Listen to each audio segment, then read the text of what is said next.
Hello children, आज हम सब हिंदी के महत्वपूर्ण विषय संधि पर चर्चा करेंगे जो आपके पाठ्य पुस्तक के अनुसार पाठ 3 के रूप में निर्धारित है। इसमें हम जानेंगे संधि के बारे में, संधि की परिभाषा, संधि के भेदों के विषय में, संधि विच्छेद के बारे में तथा स्वर संधि के बारे में। आपके पाठ्यक्रम में स्वर संधि निर्धारित है। सर्वप्रथम हम संधि की चर्चा करें तो संधि क्या है? संधि है वर्णों का मेल, दो वर्णों का मेल, उससे होने वाला परिवर्तन ही संधि कहलाता है। जैसे ये दो वर्णों का मेल, जोड़। जैसे यहाँ हमने विद्या, धन, आलय दो शब्दों को मिलाया जिससे विद्यालय शब्द का निर्माण हुआ। इसके बाद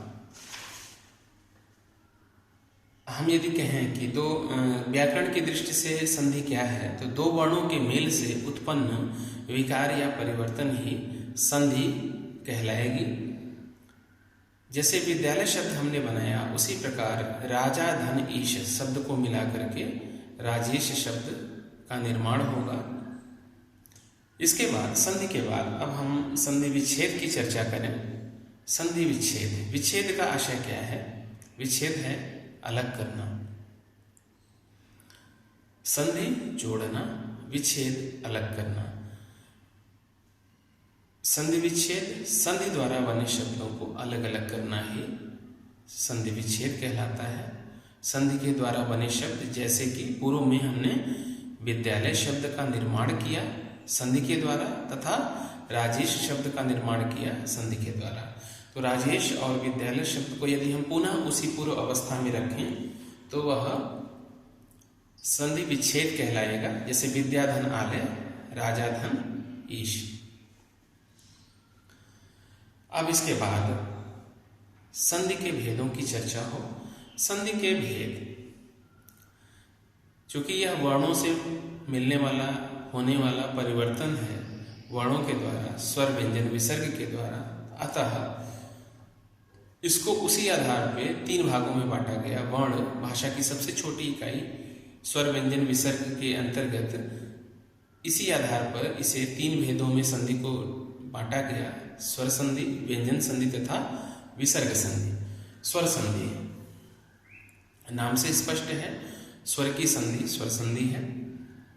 दूसरी व्यंजन संधि, व्यंजन का स्वर अथवा व्यंजन से योग होने पे जो परिवर्तन होगा वह व्यंजन संधि कहलाएगा। जबकि तीसरी संधि विसर्ग संधि, विसर्ग का मेल जब स्वर अथवा व्यंजन से हो तो उससे होने वाला परिवर्तन विसर्ग संधि के अंतर्गत आएगा। अब हम पुनः स्वर संधि पे वापस आते हैं, क्योंकि हमारा पाठ्यक्रम कहीं न कहीं स्वर संधि पर ही आधारित है। तो स्वर संधि, स्वर का स्वर के साथ मेल होने पर जो परिवर्तन होता है उसे हम स्वर संधि कहते हैं। स्वर संधि के 5 प्रमुख भेद हैं। पहला दीर्घ संधि, दूसरी संधि गुण संधि, तीसरी संधि वृद्धि संधि, चौथी संधि यड़ संधि तथा 5वीं संधि अयादि संधि। संधि शब्द निर्माण में एक अहम भूमिका रखती है। स्वर संधि के भेदों को यदि देखा जाए तो स्वर संधि के भेदों की अति महत्वपूर्ण उपयोगिता कहीं न कहीं हिंदी व्याकरण के अंतर्गत है। इसके प्रथम भेद पर आते हैं। प्रथम भेद इसका है दीर्घ संधि। दीर्घ संधि नाम से स्पष्ट है, दीर्घ, और वह भी स्वर संधि। दीर्घ संधि जब ह्रस्व या दीर्घ अ, इ, उ के पश्चात क्रमशः ह्रस्व या दीर्घ अ, इ, उ आए तो क्रमशः उसका परिवर्तन आ, ई तथा उ में, अर्थात दीर्घ स्वर में हो जाता है। जैसे नियम धन अनुसार, नियमानुसार, रवि धन इंद्र, रवींद्र तथा गुरु धन उपदेश, गुरुपदेश। दीर्घ संधि के पश्चात गुण संधि की चर्चा करें। गुण संधि जब अ या बड़ा आ के पश्चात। ई, ऊ या री, ह्रस्व या दीर्घ ई, ऊ, री के मेल से क्रमशः ई का परिवर्तन ए में, ऊ का परिवर्तन ओ में तथा री का परिवर्तन अर में हो जाता है। जैसे देवधन इंद्र, देवेंद्र, परधन उपकार, परोपकार तथा महाधन ऋषि, महर्षि। दीर्घ तथा गुण संधि के पश्चात हम अगली संधि वृद्धि संधि की चर्चा करें तो अ या बड़ा आ का मेल ए ऐसे होने पर ए और ओ से होने पर औ हो जाता है, अर्थात वृद्धि आदेश होता है। जैसे सदा धन एव सदैव शब्द निर्माण होगा। मत धन ऐक्य मतैक्य, महाधन ओजस्वी महोजस्वी, परम धन औषध परम औषध।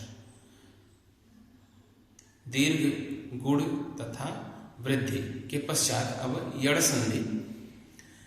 ह्रस्व या दीर्घ यड़ संधि, ह्रस्व या दीर्घ ई ऊ री का मेल किसी असमान स्वर से होने पर, असमान नॉट इक्वल से होने पर ई का परिवर्तन य में, ऊ का परिवर्तन व में तथा री का परिवर्तन र में हो जाता है। जैसे यदि धन अपि, यद्यपि, सुधन आगत, स्वागत, मातृधन आज्ञा, मात्राज्ञा। अब पांचवें महत्वपूर्ण भेद अयादि संधि को जाने।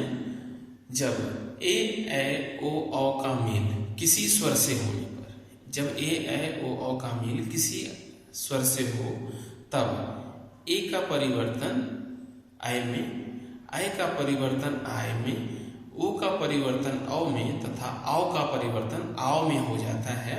जैसे नेधन अक, नेधन अन, नयन, नय धन अक, नायक, भो धन अन, भवन तथा पौ धन अक, पावक। इसी प्रकार विभिन्न तरह के शब्द निर्माण होंगे। तो स्वर संधि अति महत्वपूर्ण है। स्वर इस में हमने जाना स्वर संधि के बारे में, स्वर संधि के भेदों के बारे में, दीर्घ गुण वृद्धि यड़ अयादि के विषय में। अब इससे संबंधित अभ्यास को यदि फिर से हम इसका पुनराभ्यास करें तो स्वरों का मेल, इसको आपको याद रखना है कि स्वर का स्वर के साथ मेल होने पे जो परिवर्तन हो उसे हम स्वर संधि कहेंगे। दीर्घ अर्थात दीर्घ स्वर होगा। गुण संधि जिसमें कुछ परिवर्तन ई का ए, ऊ का ओ तथा री का अर में परिवर्तन होगा। यड़ संधि जब ई का य, ऊ का व और ई का र में परिवर्तन होगा। वृद्धि संधि वृद्धि होगी ओ का औ, ए का ऐ में तथा अयादि संधि में अय आय अव आव में परिवर्तन होता है। इसको आपको याद रखना है तथा इसका अभ्यास करते रहना है। अब दीर्घ गुण वृद्धि यड़ अयादि की परिभाषा जो मैंने आपको बताई है पूर्व में पहले, उसे आप उदाहरण के साथ लिखेंगे तथा याद करेंगे। शेष अगले वीडियो में